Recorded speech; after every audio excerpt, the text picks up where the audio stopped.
وكفى وسلام على عباده الذين اصطفى أما بعد فأعوذ بالله من الشيطان الرجيم بسم الله الرحمن الرحيم هل جزاء الإحسان إلا الإحسان فبأي آلاء ربكما تكذبان ومن دونهما جنتان فبأي آلاء ربكما تكذبان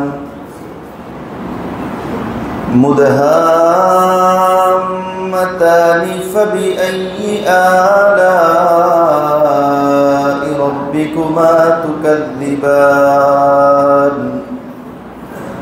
فيهما عينان نضاختان فبأي آلاء ربكما تكذبان فيهما فاكهة ونخل ورمان فبأي آلاء ربكما تكذبان فيهن خيرات حسان فبأي آلاء ربكما تكذبان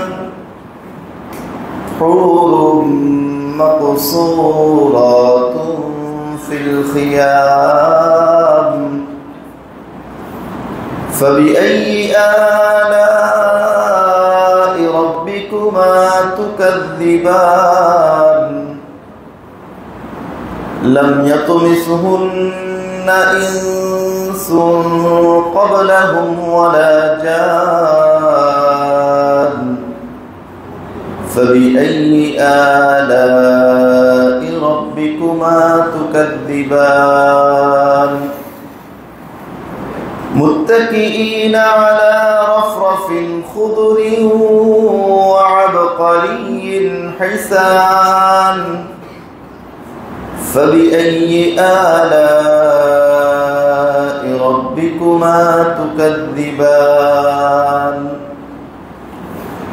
تبارك اسم ربك ذي الجلال والإكرام صدق الله مولانا العظيم وصدق رسوله النبي الكريم ونحن على ذلك لمن الشاهدين والشاكرين والحمد لله رب العالمين اللهم صل على محمد وعلى آل محمد كما صليت على إبراهيم وعلى آل إبراهيم إنك حميد مجيد اللهم بارك على محمد وعلى آل محمد كما باركت على إبراهيم وعلى آل إبراهيم إنك حميد مجيد نستعين بالله ونتوكل عليه حسبنا الله ونعم الوكيل نعم المولى ونعم النصير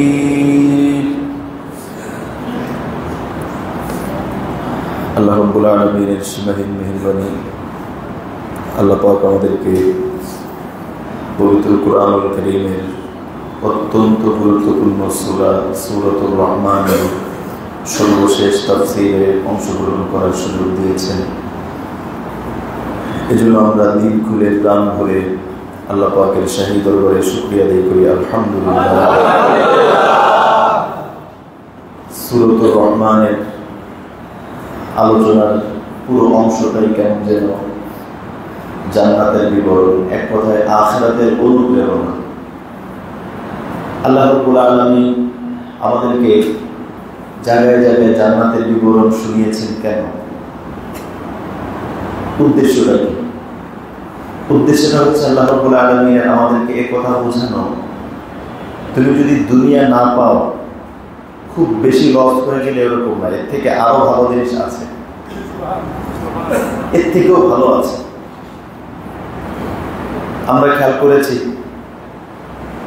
বেশ 1-1.5 মাস আগে বিসিএস পরীক্ষায় একজন শিক্ষার্থী পরীক্ষা দিতে অংশগ্রহণ করতে পারেনি।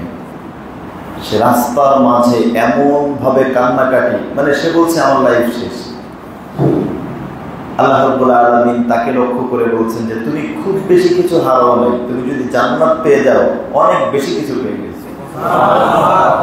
এগুলোর তুলনায় এগুলো কিছুই না। তো এই জন্য এখানে গুরুত্বপূর্ণ একটা কথা মনে পড়লো যে আল্লাহ রাব্বুল আলামিন আমাদেরকে যে আখিরাত বুঝিয়েছেন। বিভিন্ন জায়গায় আমরা স্বভাবগতভাবেই দুনিয়ার প্রতি একটু আকৃষ্ট বা একটু লোভাতুর দৃষ্টি অনেকেরই থাকে। এখানে একটা ধোঁকা, যেটা ধোঁকা, যেই ধোঁকাটা আমরা বুঝি না। ধোঁকাটা হচ্ছে দুনিয়া শাব্দিক অর্থটা কি? দুনিয়া শাব্দিক অর্থ 2 ধরনের অর্থ। একটা হচ্ছে দুনুর গুণ থেকে কাছাকাছি হওয়া, আর একটা হচ্ছে দ্বারা আমার একেবারে নিকৃষ্ট নিচু মানের কোনো কিছু হওয়া। দুনিয়া আল্লাহ রাব্বুল আলামিন বোঝাতে চাচ্ছেন দুনিয়া শব্দের মধ্যেই একটা নিকৃষ্ট ভাব আছে। দুনিয়া শব্দটাই নিকৃষ্ট, কাজেই দুনিয়া কেন্দ্রিক কোনো কিছু কোনোদিন উৎকৃষ্ট হতে পারে না। সেটা যেই দুনিয়া কেন্দ্রিক সম্পর্ক যদি হয়, ওই সম্পর্ক উৎকৃষ্ট না। এটা আমরা যদি আমাদের নিজেদের সাথে একটু মেলায় দেখি, দুনিয়া কেন্দ্রিক দুনিয়ার সাথে যে সম্পর্কগুলো, সেই সম্পর্কের পরিণতি ভালো হয় না। এক বন্ধু আর এক বন্ধুরে টাকার বিনিময়ে খুন করে ফেলছে, ভালো কেমন? টাকার বিনিময়। তো দুনিয়া মানে শেষ পরিণতি। আরেকটা হচ্ছে কাছাকাছি হওয়া। এটা তো অনেক ব্যাখ্যা আছে, আমার সহজভাবে আমার মাথায় যেটা বুঝে আসে সেটা হচ্ছে দুনিয়া আমাদেরকে কাছাকাছি একটা আশার একটা ধোঁকা দেয়। এই তো হয়ে যাবে, এই যে অল্প বাকি, বাড়ির সব কাগজপত্র ওকে, শুধু আদালতের রায় হয়ে গেলেই আমি পেয়ে যাব, এরপর থেকেই আমার সুখের জীবন শেষ। 20, 25, 30 বছর কেটে যায় এই আশা। একটু একটু সবাইকে যাক ব্যবসা যা হয়েছে একটু, এই একটুটাই কারোর জীবন শেষ হয়ে যায়, শেষ হয়। ওই একটু আর হয় না। এটা দুনিয়ার শব্দের অর্থের মধ্যেই আছে, কাছাকাছি একটু হলেই হয়ে যাবে, মানে আমার সব শেষ, একটুর জন্য হলে একটু দোয়া করেন। একটু, এই একটুর জন্য কত মানুষ তার লাইফটা শেষ করছে, অথচ কত অফুরন্ত নিয়ামত আখিরাতের সেদিকে তার রুখে না। এটা একটা বড় ধোঁকা। এই ধোঁকার মাধ্যমে কত মানুষকে শয়তান এই ধোঁকার জালে আবদ্ধ করে মসজিদে আসতে দেয় না। হুজুর দোয়া করেন, একটু ঝামেলা আছে, এই ঝামেলাটা শেষ হয়ে গেলে একদম পাক্কা নামাজি হয়ে যাবে। ওই ঝামেলা আর শেষ হয় না। আমি কি বুঝাইতে পারলাম? এটা শাব্দিক অর্থের মধ্যেই আছে দুনিয়া, কাছাকাছি হওয়া, খুব কাছাকাছি, একটু হলেই হয়ে যাবে। এই জন্য মুসলিম তারা, পরকালে বিশ্বাসী তারা, যারা নাকি সর্ব অবস্থায় আখিরাতের জন্য প্রস্তুত থাকে। আমার একটু বাকি আছে, এই অবস্থায় আমি দুনিয়া আখিরাত নিয়ে থাকি। হ্যাঁ, যতটুকু দরকার ততটুকু তো করবো, কিন্তু এটা শেষ হয়ে গেলে এরপরে আখিরাত মজবুত ভাবে ধরবো, এটা না। আল্লাহ বলেছেন তুমি যে অবস্থায় থাকো ওই অবস্থায় আখিরাতের উপর তুমি ফিকির করো। আসলে একটা বিষয় কি, এখানে একটা মানে যেটা বোঝার ভিতরে একটা ভুল হয়, আল্লাহ রাব্বুল আলামিন বলেন, আল্লাহ রাব্বুল আলামিন আমাদেরকে চান যে তুমি আমার জন্য পুরোটা খালি করো, আমি তোমার সব ঠিক করে দেব। আর আমি আল্লাহকে বলি, আল্লাহ আপনি সব ঠিক করে দেন, এরপরে আমি আসবো। পুরোই উল্টা, আমি অপেক্ষায় থাকি কবে ঠিক হবে, এরপর আমি আল্লাহ ওয়ালা হবো, আল্লাহকে ধরবো। রব্বুল আলামিন বলেন তুমি আমাকে শুধু ধরো, আমি সব ঠিক করে দেব। তো আমরা করবো কি, আগে আমারটা ঠিক হবে নাকি আমি আগে আল্লাহ ওয়ালা হবো? আল্লাহ পাক আমাদেরকে তৌফিক দান করুন, আমিন। আল্লাহ রাব্বুল আলামিন বলেছেন, হাল জাযাউল ইহসানি ইল্লাল ইহসান ফাবিআইয়ি আলাই রাব্বিকুমা তুকাযযিবান। রব্বুল আলামিন বলেন ইহসানের প্রতিদান, এটা কি ইহসান নয়? মানে ইহসান যদি কেউ করে এর প্রতিদান কি ইহসানই হবে? আল্লাহ পাক কি বুঝাতে চান? তাফসীরের ভিতরে আসছে এখানে ইহসান দ্বারা উদ্দেশ্য হলো আমালে সালেহ। যদি কেউ আমালে সালেহ করে এর প্রতিদান পরবর্তী ইহসান দ্বারা উদ্দেশ্য হচ্ছে জান্নাতের নিয়ামত। আল্লাহ বলছেন তুমি যদি আমলে সালেহ করো এর প্রতিদান জান্নাতের নিয়ামত হবে, কারণ এটা এমন পুঁজি যেই পুঁজিতে কোনো লস নেই। আমাদের এলাকায় এক ভাই এই রিসেন্টলি, আমাদের খুব কাছের মানুষ, কোটি কোটি টাকা ব্যয় করছে উপজেলার চেয়ারম্যান হওয়ার জন্য, হইতে পারেনি। কোটি কোটি টাকা ব্যয় করছে উপজেলা চেয়ারম্যান হওয়ার জন্য, অনেক চেষ্টা করছে, হতে পারেনি। কত মানুষ কোটি কোটি টাকা ব্যয় করে এমপি হওয়ার জন্য হইতে পারে না, কত মানুষ কোটি কোটি টাকা ব্যয় করে মন্ত্রী হওয়ার জন্য হইতে পারে না, কত মানুষ কত রাত জাগে বিসিএস ক্যাডার হওয়ার জন্য হইতে পারে না, কত মানুষ সারা জীবন সাধনা করে কাউকে বিয়ে করার জন্য করতে পারে না। রব্বুল আলামিন বলেন এটা দুনিয়া, আর আমার আখিরাতের জন্য আজ পর্যন্ত কেউ সামান্য চেষ্টা যদি করে, যদি কেউ বিন্দু চেষ্টা করে, আমি তাকে সমুদ্র দিয়ে দিই। অল্প করলে এরকম কেউ নাই, কেউ নাই, কেউ নাই যে এই লাইনে কেউ ব্যর্থ হয়েছে। কোন ব্যবসায়ী বলতে পারবে না আমি ব্যর্থ হয়েছি। হাল আদুল্লুকুম আলা তিজারা তুনজিকুম মিন আযাবিন আলীম। রব্বুল আলামিন বলেন এটা এমন ব্যবসা যেখানে কেউ ব্যর্থ হবে না, কখনো ব্যর্থ হবে না। এজন্য আল্লাহ পাক বলেছেন হাল জাযাউল ইহসান ইল্লাল ইহসান। তুমি কোনো ভয় করো না, তুমি কোনো আশঙ্কা করো না যে আমি ইবাদত করছি এর বিনিময়ে পাই না না পাই, দুনিয়াতে তো অনেক সময় অনেক কিছু ব্যর্থ হয়েছে। এরকম রব্বুল আলামিন বলেছেন ব্যর্থতার কোনো সুযোগই নেই। তুমি ইবাদত করতে দেরি, তোমার সম্ভব ওয়াদা পূরণ হবেই হবে। আরেকটা ব্যাখ্যা হচ্ছে দুনিয়ার দিক দিয়েও আমার উপর যদি কেউ ইহসান করে, আমি চেষ্টা করবো তার ইহসানের উত্তর দেওয়ার জন্য। এটা দুনিয়াতে বর্তমান, এটা দুনিয়ার থেকে উঠে গেছে, বিশেষ করে বাংলাদেশ থেকে এটা উঠে গেছে, আর পরিপূর্ণ উঠে গেছে। বাংলাদেশে জানি না কার কি কেমন, মানে আমার জীবনে যদি বলা হয় যে কাউকে কোনো ইহসান করে তার থেকে কোনো কষ্ট পাইনি, এরকম আমার জীবনে নেই। আপনাদের জীবনে থাকতে পারে। ইহসান করার পরে যদিও নাকি ইহসান করার পরে কোনো কিছু আশা করে, আশা না, এমনি মানে কাউকে ইহসান করলে কেমন যেন তার পক্ষ থেকে কোনো কষ্ট দেওয়াটা এটা কেমন যেন তার কর্তব্য হয়ে পড়ে। এটা উচিত না। সবসময় খেয়াল রাখতে হবে আপনার জীবনে কারো ইহসান আছে কিনা, ইহসান ভুলতে হবে।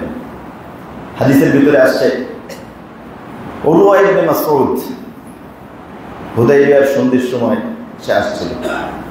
অত্যন্ত দ্রুত ব্যক্তি ছিল, কাফেরদের পক্ষ থেকে লিডার উরওয়া ইবনে মাসউদ আসছে। আসার পর দেখে যে আল্লাহ নবী সাহাবায়ে কেরাম নবীকে এত ভালোবাসে, নবী থু ফেললে সাথে সাথে সাহাবায়ে কেরাম হাত দিয়ে নিয়ে নিজেদের শরীরে মেখে নেয়, এমন ভাবে মহব্বত করে। তখন উরওয়া ইবনে মাসউদ চিন্তা করছে যে নবীর সাথে সাহাবায়ে কেরামের সাথে একটা ঝামেলা বাঁধাই দেওয়া যায় কিনা। তখন উরওয়া ইবনে মাসউদ বলছে যে মুহাম্মদ, আপনার আশপাশের যে লোকগুলো এগুলো হচ্ছে স্বার্থবাজ। যদি আপনি জিতে যান আপনার সাথে থাকবে, কিন্তু যদি আপনি পরাজিত হন একজনকেও খুঁজে পাওয়া যাবে না। আবু বকর সিদ্দিক রাদিয়াল্লাহু তাআলা অত্যন্ত ঠান্ডা মানুষ, শান্ত মেজাজের মানুষ। আবু বকর সিদ্দিক রাদিয়াল্লাহু তাআলা উনাকে এমন একটা গালি দিছে যে গালি মসজিদের মধ্যে এখন বলা যাবে না। উমসুস বাজরাল্লাহ এই শব্দ বলে উমসুস বাজরাল্লাহ, মানে এটা মারাত্মক গালি। এটা বাংলা আমি মসজিদের মধ্যে বলতে পারবো না, এত মারাত্মক। বুখারী শরীফের হাদিস। আবু বকর সিদ্দিক রাদিয়াল্লাহু তাআলা নরম মেজাজের মানুষ, ঠান্ডা মেজাজের মানুষ, কিন্তু কত বড় কথা, আল্লাহর নবীকে ছেড়ে আমরা চলে যাব। তখন ইবনে মাসউদ বলছে, এই লোকটা কে আমার গালি দিল? সর্বোচ্চ আবু বকর। ইবনে মাসউদ কিছুক্ষণ চুপ থাকার পরে বলছে যে, আবু বকর, আমার জীবনে তোমার উপর ইহসান, তোমার ইহসান আছে আমার উপরে। একটা সময় তুমি আমার উপর ইহসান করেছো, অনুগ্রহ করেছো, যার কারণে আমি আজকে উত্তরটা দিলাম না। ইহসান যদি না থাকতো তাহলে উত্তরটা দিয়ে দিতাম। আমার বলার উদ্দেশ্য হচ্ছে কাফেররাও ইহসানকে স্মরণ করতে। ইবনে মাসউদ কাফের, তারপরেও সে দেখছে যে ইহসান যেহেতু আছে, এ লোকের সাথে খারাপ ব্যবহার করা যাবে। আর এটা মুসলমান ভুলে যায়। আপনার মাধ্যমে একজন লোক অনেক উপকৃত হবে, আপনার মাধ্যমে অনেক কিছু হবে, শেষ পর্যন্ত এই লোক আপনাকে মারাত্মক ক্ষতি করে দিয়ে দেবে। এমন চরিত্র এটা কাফেরদেরকেও ছিল না। আল্লাহ রাব্বুল আলামিন এটাই বুঝাইতে চান, হাল জাযাউল ইহসান ইল্লাল ইহসান। ইহসানের প্রতিদান ইহসানই হওয়া চাই।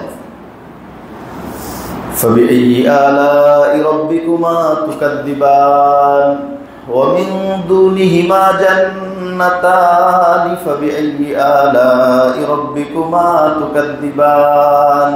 রব্বুল আলামিন বলেন, এটা ছাড়াও আরো দুটি জান্নাত আছে। এটা কাদের জন্য? অনেক ব্যাখ্যা। কেউ কেউ বলেছেন জান্নাত অনেকগুলো, আমি কিছু হাদিস বলবো জান্নাতের ব্যাপারে। কিছু আছে একদম মুতাকাররাবিনদের জান্নাত, একদম ভিভিআইপি, আল্লাহ রাব্বুল আলামিনের একেবারে কাছের জান্নাত তাদের। আর কারো কারো একটু দূরে, এরকম দুইটা শ্রেণী। কেউ কেউ বলছেন সর্বপ্রথম যারা জান্নাতে যাবে তারা হচ্ছে এক শ্রেণী, আর যারা নাকি কিছু শাস্তি ভোগ করার পরে যাবে তারা হচ্ছে আরেকটা শ্রেণী। মুদহাম্মাতান ফাবিআইয়ি আলাই রাব্বিকুমা তুকাযযিবান ফীহিমা আইনানি নাযযাফাতান। রব্বুল আলামিন বলেন, সেখানে এই যে জান্নাতের দুইটা শ্রেণী বলা হলো, উদ্বেলিত ঝর্ণা থাকবে। উদ্বেলিত ঝর্ণা বলতে একদম একটা ঝর্ণা হচ্ছে মরা ঝর্ণা, কোনো পানি নেই, আর যেখানে একদম চলমান পানি, পানির ফোয়ারা বের হতে থাকবে, এরকম জান্নাত থাকবে। ফীহিমা ফাকিহাতুন ওয়া নাখলুন ওয়া রুম্মান ফাবিআইয়ি আলাই রাব্বিকুমা তুকাযযিবান। বেশ কিছু ফলের আলোচনা এসেছে। আল্লাহ রাব্বুল আলামিন বলেছেন, ফল, খেজুর এবং রুম্মান, আনার, এগুলো দিয়ে সুশোভিত থাকবে জান্নাত। ফীহিন্না খায়রাতুন হিসান ফাবিআইয়ি আলাই রাব্বিকুমা তুকাযযিবান। রব্বুল আলামিন বলেছেন খায়রাতুন হিসান। খায়রাত মানে হচ্ছে ভালো। ভালো মানে দুই দিক দিয়ে ভালো হয়। একটা হচ্ছে দেখতে ভালো, উপরটা ভালো, আর হচ্ছে ভিতরটা ভালো। শুধু উপর ভালো হয়নি সেটা কি হয় না? ভালো হয় না। আবার অনেক সময় শুধু ভিতর ভালো হইলেও কারো কারো পছন্দ হয় না। এই জন্য উপরও ভালো হওয়া লাগে, ভিতর ভালো হওয়া লাগে। আল্লাহ রাব্বুল আলামিন বলেছেন খায়রাত, যারা ভালো, যাদের উপরও ভালো, ভিতরও ভালো। হিসান, যারা অত্যন্ত সুদর্শন, অত্যন্ত সৌন্দর্যমণ্ডিত আল্লাহ রাব্বুল আলামিন যাদেরকে দিয়েছেন। এখানে কিছু হাদিস আমি বলবো, যার ভিতরে আরো বিস্তারিত বিবরণ আছে। এরপর আল্লাহ রাব্বুল আলামিন হুরদের বিবরণ দিয়েছেন, হুরুম মাকসুরাতুন ফিল খিয়াম। খিয়াম হচ্ছে এখানে তাবু। জান্নাতীদের যে হুর দেওয়া হবে তারা তাবুর ভিতরে, একটা তাবু, এখানে ব্যাখ্যার ভিতরে এসেছে 60,000 মাইল দূরত্ব একটা তাবু। মানে একজন জান্নাতীর যে হুর থাকবে তার যে একটা তাবু, স্পেশাল তাবু, এটা একদম 60,000 মাইলের বিশাল বিস্তৃত তাবুর মাঝে জান্নাতী তার হুরকে নিয়ে বসবাস করে। রব্বুল আলামিন বলেছেন, লাম ইয়াতমিসুহুন্না ইনসু ক্বাবলাহুম ওয়ালা জান। এই হুর যারা, এদেরকে কোনো মানুষ এবং কোনো জিন কখনো স্পর্শ করে নাই। হাদিসের ভিতরে আসছে, জান্নাতি জান্নাতে যাওয়ার পর যখন হুর পাবে, হুরও আছে, দুনিয়ার স্ত্রীও আছে, তখন এই হুররা বিভিন্ন গান গাইবে জান্নাতীকে খুশি করার জন্য।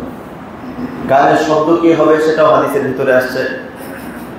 নাহনুল খালিদাতু ফালা নাবআসু, অনেক সুন্দর আছে যে আমরা চিরকাল থাকবো, আমরা কখনো চলে যাব না, আমরা চিরদিন সুখী থাকবো, আমরা কখনো দুঃখিত হব না। এক কথায় যেটা রোমান্টিক ভাষায় যেটা বলা যায় যে চিরদিন তোমাকে নিয়ে থাকবো, তোমাকে কোনোদিন ছেড়ে যাবো না।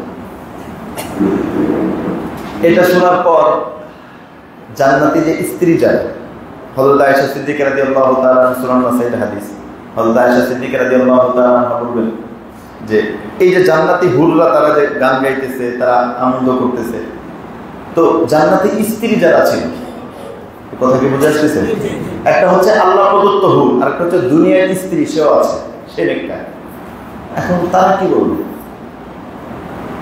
হযরত আয়েশা সিদ্দিকা রাদিয়াল্লাহু তাআলা বলেন যে এই হুররা এতক্ষণ পর্যন্ত গান গেয়ে যত কিছু করে তারা খুশি হয়েছিল, দুনিয়ার স্ত্রী যারা নাকি জান্নাতে যাবে তাদের একটা বক্তব্যে সব হুর চুপ হয়ে যাবে। তারা বলবে নাহনুল মুসাল্লায়াত, আমরা তো নামাজ পড়েছি, তোমরা তো নামাজ পড়ো নাই। আমরা এই জান্নাতে আসছি আল্লাহর জমিনে কপাল ঠেকায় করে আসছি, রব্বুল আলামিনের জন্য নামাজে দাঁড়াইছিলাম, তোরা তো কোনোদিন নামাজ পড়ছি। আমরা রোজা ছিলাম, রব্বুল আলামিনের জন্য না খেয়েছিলাম, রবের জন্য, প্রিয় মালিকের জন্য না খেয়ে থাকার যে একটা মজা আমরা পাইছি, ওটা তোমরা কোনোদিন পাও না। রবের জন্য দান করা, যাকাত দেওয়া, এই যে একটা মজা আমরা পাইছি, এটা তোমরা পাও না। আয়েশা সিদ্দিকা রাদিয়াল্লাহু তাআলা বলেন যে ওই দিন দুনিয়ার যে সমস্ত স্ত্রী যারা জান্নাতি হবে তারাই সেদিন বিজয়ী হয়ে যাবে, এবং মূল কর্তৃত্ব কিন্তু স্ত্রীরই থাকবে। হুররাও স্ত্রী হিসেবে থাকবে, কিন্তু আসল লিডার, নেতৃত্ব থাকবে হচ্ছে দুনিয়ার স্ত্রী, যদি জান্নাতি হয়। এজন্য আমরা একটু ফিকির করি না, আমরা আমাদের স্ত্রীদেরকেও জান্নাতি বানানোর চেষ্টা করি। এটা খুব বেশি দরকার। শুধু আমি ভালো হলেই হবে না, আমার সন্তান আমাকে যতটুকু ফলো করে এর থেকে বেশি ফলো তার মাকে করে। এজন্য আমার স্ত্রী সেও যেন আল্লাহ হয়। আমরা এভাবে যদি নিজেদের ভিতরে একটা চুক্তি করে নিতে পারি যে আমরা দুইজন একসাথে জান্নাতে যাব, আমরা দুজন একসাথে কবরকে তাহাজ্জুদের সময় জাগিয়ে দেব, একজন আর একজনকে দ্বীনি কাজে সহযোগিতা করবো, দুইজন পাক্কা। বর্তমানে একটা বড় আমল, স্ত্রীকে যদি আপনি এই কথা বলতে পারেন যে আমি আল্লাহর জন্য তোমার সাথে আমি ওয়াদা করতেছি, তুমি ছাড়া পৃথিবীর কোনো মেয়ের দিকে আমি দেখাবো না, দেখবেন খেদমত করে, তাহলে সেও আপনি ছাড়া অন্য কারোর দিকে তাকাবে না। এই যে নিজেদের ভিতরে একটা তাকওয়ার পথে একে অপরের সাথে একটা সুসম্পর্ক এবং একে অপরের সাথে ভালো কাজে উদ্বুদ্ধ করুন, এটা অনেক বড় জিনিস। এখানে জান্নাতের আরো কিছু হাদিস আসছে, আমি সংক্ষেপে একটু বলি কয়েকটা হাদিস। হাদিসের ভিতরে আসছে আল্লাহ রাব্বুল আলামিন জান্নাতীদেরকে এমন 4টা নিয়ামত দিবেন, যে 4টা নিয়ামত ওই জান্নাতি দুনিয়াতে আল্লাহ রাব্বুল আলামিনের কাছে অনেক চেয়েছিল, কিন্তু আল্লাহ পাক তাকে দেন না। জান্নাতে যাওয়ার পর তাকে আল্লাহ পাক দিলেন কি? হাদিসের ভিতরে আসছে, সহিহ মুসলিমের হাদিস, হযরতে আবু সাঈদ খুদরি রাদিয়াল্লাহু তাআলা আনহু এবং হযরত আবু হুরায়রা রাদিয়াল্লাহু তাআলা আনহু থেকে বর্ণিত, তারা উভয়ে বর্ণনা করেন, ইউনাদি মুনাদিন ইন্না লাকুম আন তাসিহু ফালা তাসকামু আবাদা।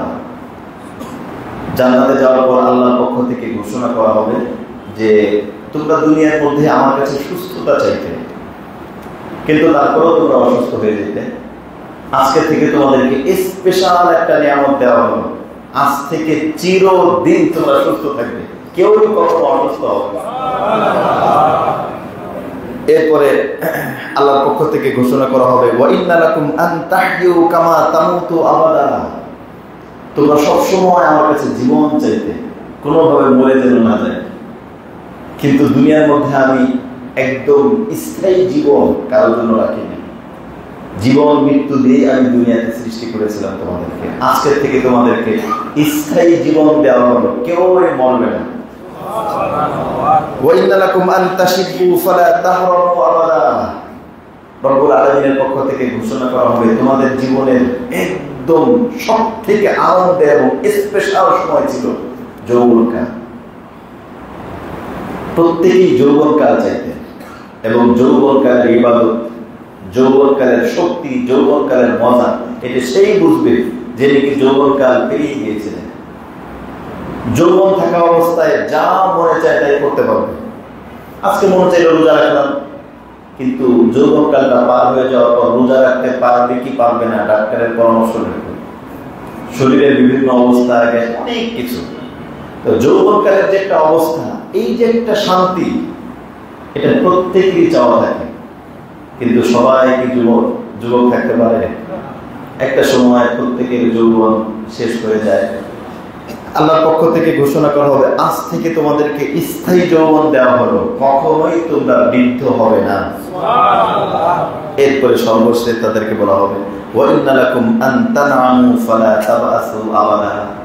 তোমরা সুখী হইতে চাইতেন, সবাই সুখী হইতে চাইতেন। কিভাবে সুখ পাবো, সুখের সন্ধানে সবাই চলত, কিভাবে সুখী হতে পারবো। কিন্তু এরপরও সুখের সব কিছু থাকার পরও দিন শেষে ভালো লাগে না। কেমন যেন ভালো লাগে না, এই একটা অশান্তি, একটা পেরেশানি, যে কেমন ভালো লাগে না। রব্বুল আলামিন বলেন দুনিয়ার মধ্যে তোমরা অনেক সুখ চাইতে, কিন্তু হয়তো সুখ পাওনি। আজকের থেকে তোমাদেরকে স্থায়ী সুখ দেওয়া হলো, কখনোই তোমরা আজ থেকে দুঃখী হবে না। হাদিসের ভিতরে আসছে একজন জান্নাতীকে আল্লাহ রাব্বুল আলামিন 100 জন বা তার চেয়ে বেশি পুরুষের শক্তি দিবেন। হাদিসের ভিতরে আসছে হযরত আনাস রাদিয়াল্লাহু তাআলা আনহু থেকে বর্ণিত, কিলা ইয়া রাসূলুল্লাহ আও ইউতিকু যালিকা, জান্নাতি শক্তি কেমন হবে? তখন রাসূল সাল্লাল্লাহু আলাইহি ওয়াসাল্লাম বললেন যে ইউতা কুওয়াতান মিআতিন, প্রত্যেক জান্নাতীকে ন্যূনতম 100 জন পুরুষের শক্তি দেওয়া হবে। এরপরে জান্নাতের আর একটা বড় নিয়ামত, জান্নাতে কখনো মন খারাপ হবে না। এটা একটা বড় নিয়ামত। মন খারাপ হয়ে যায়, মানুষের বিভিন্ন সময় মন খারাপ হয়ে যায় না, বিভিন্ন কারণে অনেক কিছু মন খারাপ হয়। সহিহ মুসলিমের হাদিস হযরত আবু হুরায়রা রাদিয়াল্লাহু তাআলা আনহু থেকে বর্ণিত, নবীজি বলেছেন মান ইয়াদখুলুল জান্নাতা ইয়ানআমু লা ইয়াবআস লা তাবলা সিয়াবুহু ওয়া লা ইয়াফনা শাবাবু। নবীজি বলেন যারা জান্নাতে প্রবেশ করবে, আর জান্নাতে প্রবেশ করার আগেই তো একটা ঝর্ণা থাকবে, ওয়ানাযা'না মা ফি সুদুরিহিম মিন গিল্লিন ইখওয়ানান আলা সুরুরিন মুতাকাবিলিন। আল্লাহ রাব্বুল আলামিন বলেছেন জান্নাতে প্রবেশের আগেই একটা ঝর্ণা, মানে এই যে সংসদ ভবনটা আছে না, পানির মতো, পানি পার হয়ে যাওয়ার পর একটা ঝর্ণা পার হয়ে জান্নাতে যাওয়া, ওই ঝর্ণা দিয়ে যখন সবাই ডুব দিয়ে এরপরে জান্নাতের দিকে যাবে, কারো দিলের মধ্যে যত হিংসা, বিদ্বেষ, শত্রুতামি, যত কিছু আছে, একদম ওই পানির মধ্যে আল্লাহ পাক এমন শক্তি দিবেন, সাবান দিয়ে তো শারীরিক উপরটা ময়লাটা পরিষ্কার করে, ভিতর তো পরিষ্কার করে না। অনেক সাবান আছে, সাবান দেওয়ার কারণে কি ভিতরের রোগও চলে যায়, কিন্তু ওইটা এমন একটা পানি যেই পানির কারণে পুরো বাহিরটা পরিষ্কার তো হবে, একদম ভিতরটা সব পরিষ্কার হয়ে যাবে। কারো কোনো হিংসা, বিদ্বেষ, রাগ, কষ্ট, দেখা যাবে যে দুনিয়ার মধ্যে দুইজনের মধ্যে অনেক শত্রুতা ছিল, দুইজন জান্নাতে গেছে, সব ভুলে গেছে, কিছুই মনে নেই, একদম সব ভুলে গেছে। ওয়ানাযা'না মা ফি সুদুরিহিম মিন গিল্লিন ইখওয়ানান আলা সুরুরিন মুতাকাবিলিন। রব্বুল আলামিন বলেন যে তাদের দুনিয়ার মধ্যে যত পেরেশানি ছিল সব চলে যাবে, একদম ভ্রাতৃত্ব সুলভ আচরণ, দরদ মাখা এবং ভালোবাসা নিয়ে একে অপরের সাথে সাক্ষাৎ করবে। তো নবীজি বলেন হযরত আবু হুরায়রা থেকে বর্ণিত যে যারা জান্নাতে প্রবেশ করবে তাদের মন কখনোই খারাপ হবে না, লা তাবলা সিয়াবুহু, তাদের কাপড় কখনো পুরাতন হবে না, ওয়ালা ইয়াফনা শাবাবুহু, তাদের যৌবন কখনো শেষ হবে না। জান্নাতীদের আরেকটা বর্ণনা আসছে, জান্নাতীদের শরীর 60 হাত লম্বা হবে। কারণ শরীর যদি লম্বা না হয়, জান্নাতি হুররা তো অনেক বড়, না হুর তো একদম লম্বা চড়া, জামাই যদি 5 ফুট হয়, একটা মানানসই আছে না। এজন্য আল্লাহ রাব্বুল আলামিন জান্নাতে কেউ একদম সুঠাম দেহের অধিকারী করবেন এবং মানানসই করবেন, যেন সবকিছু ম্যাচিং হয়। কারণ একটা বিষয় আছে, সেটা হচ্ছে পুরুষ, একটা সূক্ষ্ম বিষয় খেয়াল করা দরকার, সেটা হচ্ছে সংসারের ভিতরে পুরুষের শ্রেষ্ঠত্ব দরকার। এজন্য মানে থানভী রাহিমাহুল্লাহ যেটা বলেছে, বিবাহের ক্ষেত্রেও এই বিষয়গুলো খেয়াল রাখা দরকার যে পুরুষ যেন শ্রেষ্ঠ হয়। একজন পুরুষ কোনো শিক্ষা দীক্ষা কিছুই নেই, শিক্ষা দীক্ষা নাই, কোনো কিছু নাই, আর তার স্ত্রী হচ্ছে কথার কথা পুলিশ অফিসার, তো ওই স্বামীকে কোনোদিন স্ত্রীর সামনে চেয়ারে বসতে হবে? তো কর্তৃত্ব থাকবে কিভাবে? এজন্য পুরুষ যে হবে, স্বামী যে হবে, সব দিক দিয়ে না হোক বা কোনো দিক দিয়ে এমনটা যেন না হয় যে সব দিক দিয়ে স্ত্রীর চেয়ে নিচে, এমনটা যেন না হয়। এই জন্য আল্লাহ রাব্বুল আলামিন জান্নাতি পুরুষদেরকে সবাইকে, পুরুষ মহিলা সবাইকে 60 হাত লম্বা শরীর দান করবেন। হাদিসের ভিতরে আসছে, হযরত আবু হুরায়রা রাদিয়াল্লাহু তাআলা আনহু থেকে বর্ণিত, রাসূল সাল্লাল্লাহু আলাইহি ওয়াসাল্লাম বলেছেন, আলা খালকি রাজুলিন ওয়াহিদিন আলা সূরাতি আবিহিম আদম 60 জিরাআন ফিস সামা। প্রত্যেক জান্নাতীকে আল্লাহ রাব্বুল আলামিন মূল সৃষ্টি যেটা আমাদের বাবা হযরত আদম আলাইহিস সালামকে আল্লাহ রাব্বুল আলামিন যে আকৃতিতে সৃষ্টি করেছেন, সেম ওই আকৃতিটা প্রত্যেক জান্নাতীকে দেওয়া হবে, সেটা হচ্ছে 60 হাত। এরপরে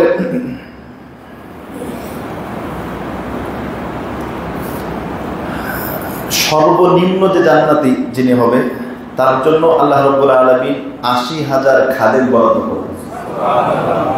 80,000 খাদেম। এবং জান্নাতে যাওয়ার পর একটা বর্ণনা আসছে, জান্নাতে সর্বপ্রথম যখন জান্নাতে যাবে 80,000 খাদেম প্রত্যেকেই, মানে জান্নাতে যাওয়ার পরে তো সর্বপ্রথম বিভিন্ন অনুষ্ঠানে যাওয়ার পরে একটা ফুলের শুভেচ্ছা দেয় না?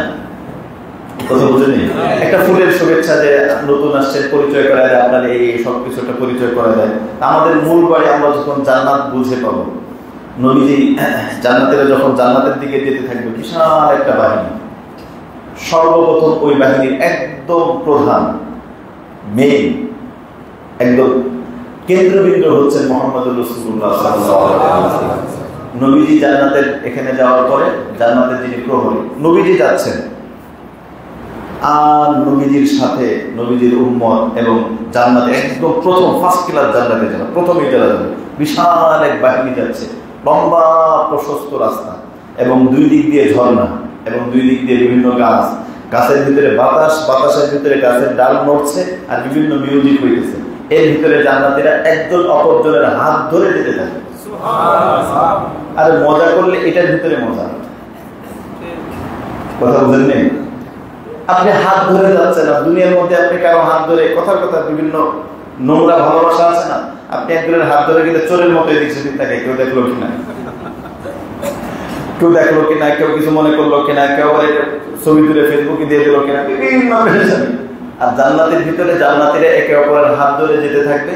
ওই মিছিল কত চমৎকার, যে মিছিলের প্রধান মুহাম্মদুর রাসূলুল্লাহ সাল্লাল্লাহু আলাইহি ওয়াসাল্লাম। নবীজি যখন যাবেন, কুরআনুল কারীমের মধ্যে আল্লাহ রাব্বুল আলামিন এই ব্যাপারে আলোচনা করেছেন। আল্লাহ রাব্বুল আলামিন বলেছেন, يوم لا يخزي الله النبي والذين آمنوا معه نورهم يسعى بين أيديهم وبأيمانهم يقولون ربنا أتمم لنا نورنا واغفر لنا إنك على كل شيء قدير।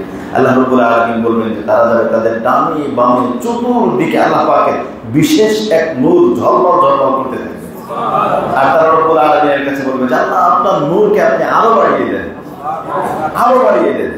নবীজি যাওয়ার পর যখন জান্নাতে নক করবেন, জান্নাতের প্রহরী বলবেন কে? নবীজি বলবেন আমি মুহাম্মদ।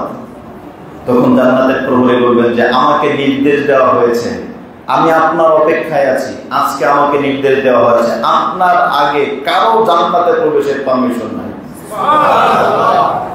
আমাকে নির্দেশ দেওয়া, সর্বপ্রথম জান্নাতের চাবি এটা আপনার হাতে দেওয়ার জন্য আমাকে বলা হয়েছে, আমি আপনার জন্য অপেক্ষা করছি। আল্লাহু আকবার। এখন দেখেন, একটু কল্পনা করেন তো,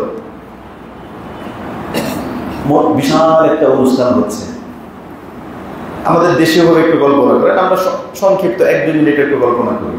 বিশাল একটা অনুষ্ঠান হচ্ছে, আমাদের কোন একজন এমপি সাহেব অথবা কোন একজন মন্ত্রী, বিশাল ওখানে মধ্যমে তার সব কর্তৃত্ব আছে। তখন নির্বাচনের সময় তার পক্ষে যারা কাজ করছে ওদেরকে উনি বেশি করে চিনবে না, একজন স্যার আমি এই করছি, এই করছি, এরকম না। নবীজির হাতে যখন জান্নাতের চাবি সমস্ত মানুষ নবীজির সুপারিশের অপেক্ষায়। আজকে নবীজির হাতে একমাত্র কর্তৃত্ব, একচ্ছত্র নবীজির হাতে সুপারিশের। নবীজি সুপারিশ করবেন, আপনি নবীর কাছে সুপারিশ করবেন কোন কথা বলে? সুপারিশের কথা আবদার করবেন কোন কথা বলে? আমি কি বুঝাইতে পারলাম? আপনি কোন কথা বলে নবীজির কাছে সুপারিশের আবদার করবেন? এটা এখন থেকে একটু রেডি করে রেখে দিন। ইয়া রাসূলুল্লাহ, আপনি আমাকে সুপারিশ করেন। কেন? তোমার চাল চলন তো ছিল সম্পূর্ণ ইহুদি খ্রিস্টানের মতো। আমার সুন্নত কি তোমার কাছে ভালো লাগে নাই? তোমার পায়ের নখ থেকে মাথার চুল পর্যন্ত সবগুলো ইউরোপে আমেরিকার স্টাইল, সম্পূর্ণ ইহুদি খ্রিস্টানের স্টাইল। কেন? আমি কি তোমাদের জন্য উন্নত আদর্শ রেখে যাই নাই? আমি কি তোমাদের জন্য উন্নত ঝলমলে সিরাতে মুস্তাকিম আলোকিত পথ কি তোমাদের জন্য রেখে যায়নি? সেটা তোমার পছন্দ হলো না কেন? এজন্য মুহতারাম, এমনটা না হোক, আমাদের জীবন নবীর পথে চলুক, আমাদের জীবনের প্রত্যেকটা কাজ প্রিয় নবীর বাতানো পথে চলুক। আমরা যেন নবীকে বলতে পারি, ইয়া রাসূলুল্লাহ, আপনার দিন মানতে গিয়ে আমার এই হয়েছে, এই হয়েছে, এই হয়েছে। আমার জীবনের একটা ঘটনা, এটা আমার কাছে খুব ভালো লাগে, এজন্য বলছি। আমার জীবনের প্রথম ছাত্র অবস্থায় একটা মসজিদে খতিবের ইন্টারভিউ দিয়েছিলাম। বড় একটা মসজিদ, 10,000 লোক নামাজ পড়তে হবে ছাত্র অবস্থায়। তখন আমি ইফতার পড়ি, তখন একটা মসজিদে খতিবের ইন্টারভিউ দিলাম। কোনটা 5 জনকে সিলেক্ট করলো, আমি সহ। এদের মধ্যে থেকে আবার জুমা পড়ায় শেষ পর্যন্ত আমাকে সিলেক্ট করলো। তা আমাকে বলছে যে শবে বরাত, আমার এখনো মনে আছে, শবে বরাতে আপনাকে বয়ান করতে হবে। তো করলাম, সমস্যা নেই। শেষ পর্যন্ত বললো যে আমাদের এখানে বড় এলাকা, তো এখানে অনেক ধরনের মানুষ আছে, আমাদের এখানে মিলাদও পড়া লাগে, কিয়ামও করা লাগে। ইয়া নবী সালাম আলাইকে বলার সময় দাঁড়ায় যেতে হবে। এই একটা প্রচলন চলতেছে।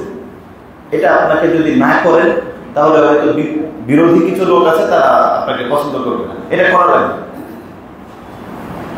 এই জিনিসটা আমার কাছে কেমন, কি করবো বুঝতেছি না এখন। এটা কি করব কি করব না, একবার মনে হচ্ছে যে আজকে প্রথমে একদিন করি, পরবর্তীতে আমি যখন নিয়োগ হয়ে যাবো তখন তো বন্ধ হয়ে যাবে। আবার পরে মনে হইতেছে একটা দিনের জন্য হইলেও নবী যদি জিজ্ঞেস করে যে আমার সুন্নতকে বাদ দিয়ে তুমি বেদাত কেন করছো, উত্তর কি দিব? এটা নিয়ে এদিক সেদিক। ওখানের যিনি ছিলেন, সেক্রেটারি সাহেব ছিলেন, খুব পাওয়ারফুল, পুরান ঢাকার খুব পাওয়ারফুল মানুষ। পুরান ঢাকার ভাষায় আমার রাত্রে বলে দিছে যে হুজুর, আপনার জয়েন লেটার কিন্তু সব রেডি হয়ে গেছে, আপনি কালকে যেভাবে বলছে আপনি এভাবে করেন, সব ঠিক। আমি এখনো সিদ্ধান্ত নিতে পারিনি করবো কি। যাক, সর্বদাতে গেলাম। যাওয়ার পরে আলোচনা হইল। আলোচনার শেষ পর্যায়ে মুয়াজ্জিন সাহেব উনি বলেন এখন মিলাদ হবে। মিলাদ হবে বলে উনি নবী সাল্লাল্লাহু আলাইহি বলে দাঁড়াইবেন। দাঁড়ানোর পরে দেখলাম সমস্ত মুসল্লি আমার দিক তাকায় পড়ে, যে দেখি হুজুর কি করে। তখন আমার কাছে মনে হইল যে এটা কেমন যেন মনে হইল যে এতগুলো লোক আমাকে অনুসরণের জন্য তাকাইছে, আমি কি করি? আমি যদি দাঁড়াই তাহলে এই লোকগুলো যদি আমাকে অনুসরণ করে তারাও ভুল পথে যায়। তখন চিন্তা করলাম, জিন্দিগিতে চাকরি বাকরি কপালে থাকলে বহু আসতে পারবে, বাকি নবীর সুন্নাহর বিরুদ্ধে দাঁড়ানো সম্ভব। তখন আমি বসেছি। আমাকে বসা দেখে 90% লোক বসা ছিল, আর 10% লোক দাঁড়াচ্ছে। যাই হোক, ওই 10% লোকই ঝামেলা করলো।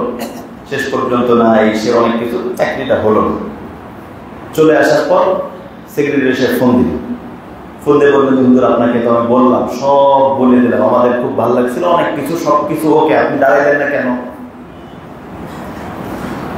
তা আমার একটা জিনিস ওই সময়, এটা বলতেছে হলো 2012 শেষের দিকে, 13 আগে 12 শেষের দিকে, হেফাজতের আগের কথা।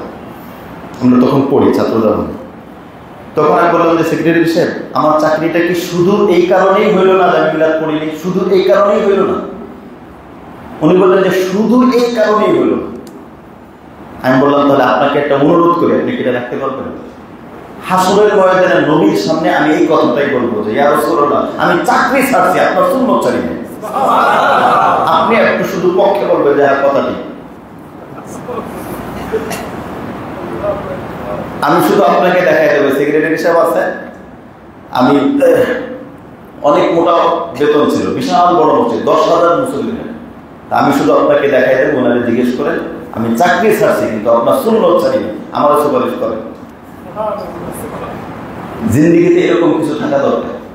আপনার জিন্দিগিতে যদি কোনো ঝুঁকি আসে ঝুঁকি আসুক, ঝুঁকি আসুক, কিন্তু সুন্নত যেন না চলে, দিন যেন না চলে। এক ভাই একবার বলছিলেন, বিয়ে করছে, তার স্ত্রী বলছে তোমার দাড়ি আমার পছন্দ হয় না, দাড়ি কেটে দাও।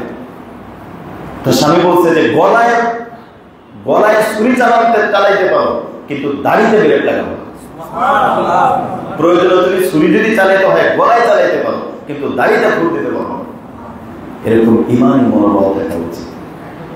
আল্লাহ রাব্বুল আলামিন আমাদেরকে তৌফিক দান করেন। এই জন্য দিনের বিভিন্ন ক্ষেত্রে আমরা চেষ্টা করব দিনকে সর্বাগ্রে এবং সর্বোচ্চ গুরুত্ব দিয়ে দিন মানার জন্য।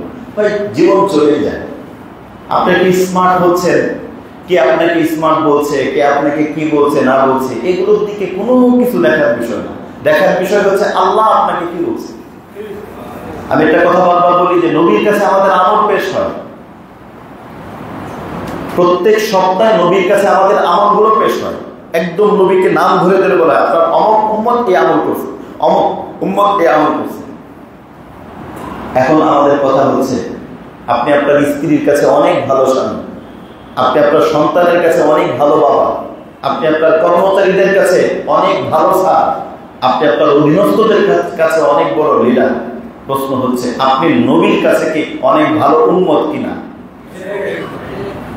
নবীর কাছে তো আমল পেশ করা হচ্ছে, এমনটা যদি হয় আপনি সবার কাছে ভালো, আপনি জনদরদী, আপনি সমাজ সেবক, আপনি সবকিছু ভালো, কিন্তু নবীর কাছে আপনার পরিচয় হচ্ছে আপনি ভালো না, এমনটা হলে সেটা অনেক জঘন্য হবে। এর থেকে ভালো এমন হোক আমি আমার নবীর কাছে যেন ভালো থাকতে পারি, এমন জীবন আমরা অর্জনের চেষ্টা করবো তো ইনশাআল্লাহ। আল্লাহ রাব্বুল আলামিন আমাদেরকে তৌফিক দান করেন। আরো অনেক জান্নাতের তো লম্বা আলোচনা আছে। জান্নাতের ভিতরে অনেকগুলো স্তর থাকবে, অনেকগুলো স্তর থাকবে। তার ভিতরে হাদিসের ভিতরে যেটা আসছে যে এই হাদিসটা বলতে গেলে বললাম না যে আদনাল জান্নাহ আল্লাযীনা লাহু 80 খাদিমিন ওয়া 72 যাওজাতান, ৮০,০০০ খাদেম এবং প্রত্যেক জান্নাতি সর্বনিম্ন জান্নাতিও যদি হয় তাকে ৭২ জন হুর দেওয়া হবে। এরপরে জান্নাতের যে স্তরগুলো থাকবে, স্তর ১০০টার মতো স্তর থাকবে। প্রত্যেকটা স্তরের মাঝে আসমান জমিনের যে সমান যে দূরত্ব, এরকম বিভিন্ন দূরত্ব থাকবে। কাজে আমি বাড়ি আছে না দুনিয়ার মধ্যে, বিভিন্ন বাড়ি, মনে করেন এই এলাকার মধ্যে একটা সিবলকের বাড়ির যে দাম, গুলশান বলেন ওই সমস্ত এলাকার বাড়ির দাম আরেকটু বেশি না, এবং দেখা গেছে যে সৌদি আরবের মক্কাতুল মুকাররমা সেখানের বাড়ির দাম আরেকটু বেশি। বিভিন্ন জায়গা হিসেবে বিভিন্ন দাম থাকে। তো জান্নাতীদের বিভিন্ন যে বিষয় থাকে, প্রত্যেকটা জায়গার ভিতরেও স্তরের ভিতরেও কোয়ালিটিগত পার্থক্য থাকে। আমরা চেষ্টা করব আমরা সবচেয়ে ভালো যেটা, সবচেয়ে উন্নত মানের যেটা, সেটা হচ্ছে জান্নাতুল ফিরদাউস। আল্লাহ নবী বলেছেন সবথেকে হাই লেভেলের এবং উন্নত মানের জান্নাত আল্লাহ রাব্বুল আলামিনের বিশেষ গেস্টদের জন্য যেটা বরাদ্দ, সেটা হলো জান্নাতুল ফিরদাউস। এই জান্নাতুল ফিরদাউসের জন্য আমাদের প্রচেষ্টা থাকুক, এই জান্নাতুল ফিরদাউসের জন্য আমাদের কিছু ঘুম বিসর্জন হোক, এই জান্নাতুল ফিরদাউসের জন্য আমাদের কিছু ত্যাগ থাকুক, আমাদের কিছু বন্ধুত্ব ছুটে যাক, এই জান্নাতুল ফিরদাউসের জন্য আমাদের কিছু বন্ধুত্ব ছুটে যাক, এই জান্নাতুল ফিরদাউসের জন্য আমাদের কিছু সম্পদ চলে যাক, হারামগুলো চলে যাক, তারপরও আমরা যেন জান্নাতুল ফিরদাউস পেয়ে যাই। আল্লাহ রাব্বুল আলামিন আমাদেরকে জান্নাতুল ফিরদাউস অর্জন করার তৌফিক দান করেন। সর্বশেষে আল্লাহ রাব্বুল আলামিন বলেন মুত্তাকিইনা আলা রাফরাফিন খুদুরিন ওয়া আবকারিন হিসান ফাবিআইয়ি আলাই রাব্বিকুমা তুকাযযিবান। জান্নাতের ভিতরে তারা সবুজ রঙের গাদা, আসন এবং গালিচার উপরে তারা অবস্থান করবে, ট্যাগ লাগিয়ে, হেলান দিয়ে। বিভিন্ন জায়গায় হেলানের কথা আসছে। মানুষ যখন খুব বেশি শান্তি পায় তখনই মানুষ হেলান দেয়, তাহলে পেরেশানি থাকলে হেলান দেয় না। এজন্য আল্লাহ রাব্বুল আলামিন বুঝিয়েছেন যে জান্নাতে যাওয়ার পর একেবারে চিন্তামুক্ত হয়ে হেলান দিয়ে গল্প করবে, আনন্দের গল্প, জীবনের সুখ দুঃখের কাহিনী, নামাজ পড়ছিলাম, এই হয়েছিল, বিভিন্ন কাহিনী। কিতাবের ভিতরে এটাও আসছে, কেউ যদি চায় যে তার পুরো জীবন দেখতে, আল্লাহ পাক পুরো জীবন তাকে দেখেন, কেমন ছিল কেমন ছিল কেমন ছিল কেমন ছিল, এরকম এই নিয়ামত থাকবে। এরপর রব্বুল আলামিন বলেন তাবারাকাসমু রাব্বিকা যিল জালালি ওয়াল ইকরাম, যে রব্বুল আলামিন সম্মানিত মহত্বের অধিকারী, ওই রব্বুল আলামিনের নাম কতই বরকতময়। কাজেই যেই রব্বুল আলামিনের নাম বরকতময়, যেই রব্বুল আলামিনের শান এত উঁচু, ওই রব্বুল আলামিনের মেহমানখানা জান্নাত কতই না চমৎকার হবে। আল্লাহ রাব্বুল আলামিন আমাদের সকলকে বেশি বেশি নেকির কাজ করে আল্লাহ রাব্বুল আলামিনের মেহমানখানা জান্নাতি এবং জান্নাতের বাসস্থান, স্থায়ী আবাসস্থল আমাদেরকে অর্জন করার তৌফিক দান করেন। আমিন। ওয়া আখিরু দাওয়ানা আলহামদুলিল্লাহি রাব্বিল আলামিন। সম্ভবত আগামীকাল জিলকদ মাসের 29 তারিখ হওয়ার সম্ভাবনা, এজন্য কালকের ভিতরেই আমরা আমাদের শরীরের যে অতিরিক্ত পশম নখ যেগুলো আছে কাটার, এগুলো আমরা কালকের ভিতরে কেটে নেব। সব থেকে বলা হয় জুমার আগেই নখ কেটে নেওয়া, মুছ কেটে নেওয়া এবং শরীরের অতিরিক্ত পশম কেটে নেওয়া। এটা একদম চলতে থাকবে কুরবানি পর্যন্ত। যারা কুরবানি করবে তারা কুরবানির পশু কুরবানি করার পর এরপরে শরীরের অতিরিক্ত এগুলো কেটে ফেলবে। আর যারা কুরবানি করবে না তারাও কুরবানি পর্যন্ত, অন্যরা কুরবানি করা পর্যন্ত তারা এগুলো কাটবে না। তাহলে আল্লাহ রাব্বুল আলামিন তাদেরকে কুরবানির সওয়াব দান করবেন। এই আমল, এটা একটা মুস্তাহাব আমল, এটা আমরা করতে পারি। আর হাদিসের ভিতরে আসছে পুরো পৃথিবীর ভিতরে যতগুলি দিন আছে সমস্ত রাত্রের ভিতরে, এই যে 365টা দিন, এর ভিতরে যে রাত আছে সবচেয়ে সেরা রাত কোনটা বলেন তো? লাইলাতুল কদর। সবচেয়ে সেরা রাত কোনটা? লাইলাতুল কদর। আর পুরো বছরের ভিতরে সবথেকে শ্রেষ্ঠ দিন হচ্ছে জিলহজ মাসের প্রথম 10 দিন। জিলহজ মাসের প্রথম 10 দিন হচ্ছে পুরো বছরের ভিতরে সবথেকে সেরা 10 দিন। এজন্য এই 10 দিনে আমাদের ইবাদত ভালো হবে। বিশেষ করে আরাফার দিন তো অনেক বেশি ফজিলত। আমরা যদি পারি এই প্রথম 9 দিনের রোজা আমরা রাখার চেষ্টা করব। খুব ফজিলতের রোজা, মা বোনদেরকেও বলবো আমরা এই 1 থেকে 9 পর্যন্ত প্রত্যেক দিন রোজাটা আমরা রাখার চেষ্টা করব। বিশেষ করে আরাফার রোজা। আরাফার রোজা বলতে জিলহজের 9 তারিখের রোজা। আরাফার রোজা মানে কি? জিলহজের 9 তারিখ। আরাফা বলতে যেদিন হাজিরা আরাফায় থাকে ওটা না, আরাফা হলো 9 তারিখ। আরাফা বলতে আরাফা মানে 9 তারিখ। 9 তারিখকে ইয়াউমুল আরাফা বলে। সৌদিতে 9 তারিখ আর যেদিন হাজির অবস্থান করে একদিন, কিন্তু আমাদের দেশে ওটা না। আমাদের দেশে তো আরাফার যে ফজিলত, আরাফা মানে জিলহজের 9 তারিখের ফজিলত। আমরা ওটা থেকে সবচেয়ে ভালো হয় একদম প্রথম 9 দিন রোজা রাখলাম। আর এই কয়টা দিন খুব বেশি ইবাদতে কাটানোর চেষ্টা করা। এই কয়টা দিনের ফজিলত অনেক বেশি ফজিলত। রব্বুল আলামিনের কাছে আমরা জান্নাত চাইবো, উন্নত জীবন চাইবো, উন্নত আখলাক চাইবো। আমরা যেন পরিবারের সমস্ত সদস্য সহ এবং প্রিয়জন সহ, আমাদের ঘনিষ্ঠজন সহ একসাথে জান্নাতে থাকতে পারি। এই তৌফিক আল্লাহ রাব্বুল আলামিনের কাছে চাইবো। আল্লাহ রাব্বুল আলামিন যেন জীবনের সময়গুলো ভালো কাজে কাটানোর তৌফিক দেয়, এটা আল্লাহর কাছে চাইবো। আল্লাহর কাছে অশান্তি থেকে মুক্তি চাইবো। আল্লাহ রাব্বুল আলামিনের কাছে নিরাপত্তা চাইবো। আল্লাহ রাব্বুল আলামিনের কাছে আল্লাহর সন্তুষ্টি চাইবো। এটা হচ্ছে সবচেয়ে বড় জিনিস, আল্লাহর সন্তুষ্টি। দুনিয়াতে অনেকে খায়, আবু জেহেলও খায়, আবু লাহাবও খায়, রামানও খায়, কারুনও খায়, কিন্তু দেখার বিষয় হচ্ছে আল্লাহর প্রিয় হয়ে তো তারা খায় না। আমি যেন আল্লাহর প্রিয় হয়ে থাকতে পারি, আল্লাহর প্রিয় হয়ে যাইতে পারি, এটা আল্লাহ রাব্বুল আলামিনের কাছে আমরা চাইবো। আল্লাহ রাব্বুল আলামিন আমাদের সকলকে, বিশেষ করে জিলহজ মাসের প্রথম 10 দিন সহ সারা জীবন আল্লাহ পাক আমাদেরকে ইবাদতের মধ্যে কাটানোর তৌফিক দান করবেন। কুরবানির সময় আসলে আমরা কুরবানির পশু কুরবানি করতে যাব, কুরবানির পশু ক্রয় করতে যাব। এক্ষেত্রে মাসলা খেয়াল রাখবো, কুরবানি দেওয়া ওয়াজিব আর নামাজ পড়া ফরজ।